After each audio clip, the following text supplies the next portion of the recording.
Friends, इस video के अंदर हम 10th क्लास की पोएट्री की 4th poem how to tell wild animals के एमसीक्यूज वाले एक्सट्रैक्ट बेस्ड क्वेश्चंस की स्टडी करेंगे। फ्रेंड्स, जैसे कि आपको मालूम है कि एग्ज़ाम के अंदर 100 नंबर के पेपर से 30 नंबर की थ्योरी और 70 नंबर का प्रैक्टिकल होता है और 70 नंबर से 20 नंबर के एमसीक्यूज़ आते हैं। इन 20 नंबर के एमसीक्यूज़ से 2 नंबर के एमसीक्यूज़ पोएट्री से आते हैं। तो आइए स्टार्ट करते हैं। पेपर में तो 2 ही क्वेश्चंस पूछे जाएंगे, मगर हम 2 से ज़्यादा की प्रिपरेशन करेंगे ताकि अच्छे से प्रिपरेशन हो सके।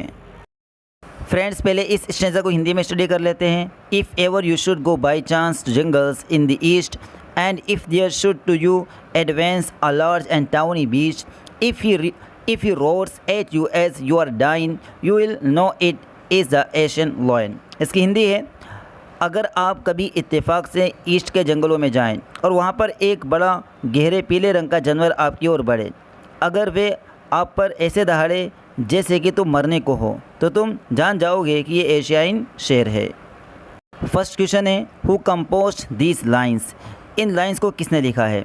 Option A W.B. Yeats, B Caroline Wells, C Robin Killen, D Robert Frost. तो यहाँ पर ऑप्शन बी करेक्ट है क्योंकि इस स्टेंजा को यानी इन लाइन को कैरोलिन वेल्स ने लिखा है। सेकेंड क्वेश्चन है, a large and tawny beast refers to. एक बड़ा पीले घेरे रंग का जानवर किसे रिफ़र किया गया, यानी कि किसकी तरफ इशारा किया गया है? A Asian lion, B African elephant, C Asian tiger, D African tiger. तो यहाँ पर ऑप्शन ए करेक्ट है क्योंकि एक बड़ा पीले कलर का जानवर एशियन लायन को कहा गया है। थर्ड वन है, which jungles are the poet referring to. Poet किन जंगलों के जिक्र करता है? A jungles of the west, B jungle of the east, C jungles of the north, D jungles of the south. तो यहाँ पर ऑप्शन बी करेक्ट है क्योंकि पोएट इस पोएम के अंदर यानी इस स्टेंजा के अंदर जंगल्स ऑफ द ईस्ट का जिक्र करता है। नेक्स्ट वन है, the word tawny means. Tawny शब्द का मतलब क्या है? ए रेडिश लाल, बी ब्राउनिंग, ब्राउनिंग का मतलब होता है भूरा यानी कि हल्का सा पीला, सी वाइटिश यानी कि सफ़ेद, डी ग्रीनिश यानी कि हरा। तो यहाँ पर ऑप्शन बी करेक्ट है क्योंकि टाउनी का मतलब होता है पीला और ब्राउनिंग का मतलब होता है भूरा हल्का सा पीला। नेक्स्ट स्टेंजा है, और if some time when roaming round a noble wild beast greets you with black stripes on a yellow ground, just notice if he eats you. This simple rule may help you learn the Bengal tiger to discern।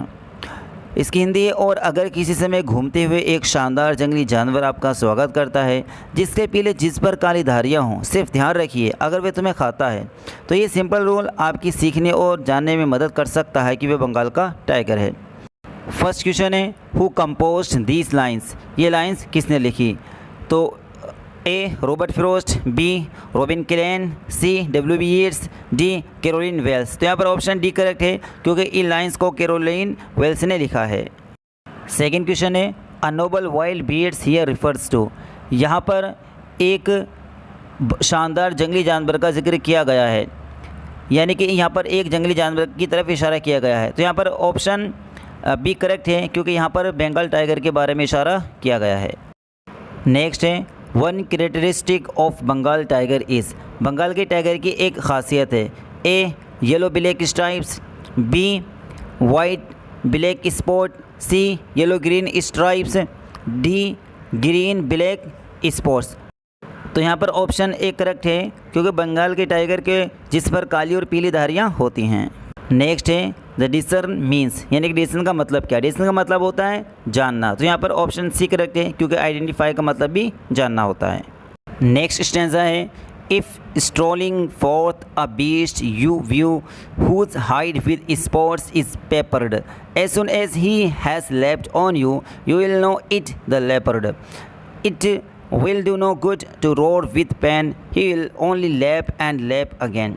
इसकी हिंदी, अगर टहलते हुए आगे बढ़ जाते हो, एक जानवर तुम देखते हो जिसकी खाल काली मिर्च की तरह धब्बे से ढकी हुई है और जैसे कि वे तेज़ी से तुम्हारे ऊपर छलांग लगाए तो तुम्हें पता चल जाएगा कि ये तेंदुआ है। डर से चीखने का कोई फ़ायदा नहीं होगा क्योंकि तेंदुआ बार बार उछलता ही रहेगा। फर्स्ट क्वेश्चन है, who composed these lines। In lines को किसने कंपोस्ट किया है? तो यहाँ पर ऑप्शन ए करेक्ट है, क्योंकि इन लाइंस को कैरोलिन वेल्स ने कंपोज किया है। नेक्स्ट है while wandering on foot we see, पैदल घूमने के दौरान हम देखते हैं। तो यहाँ पर ऑप्शन डी करेक्ट है, क्योंकि हम पैदल घूमने के दौरान एक जंगली जानवर देखते हैं। नेक्स्ट क्वेश्चन है the skin of the wild animal is covered with, जंगली जानवर की खाल ढकी हुई है।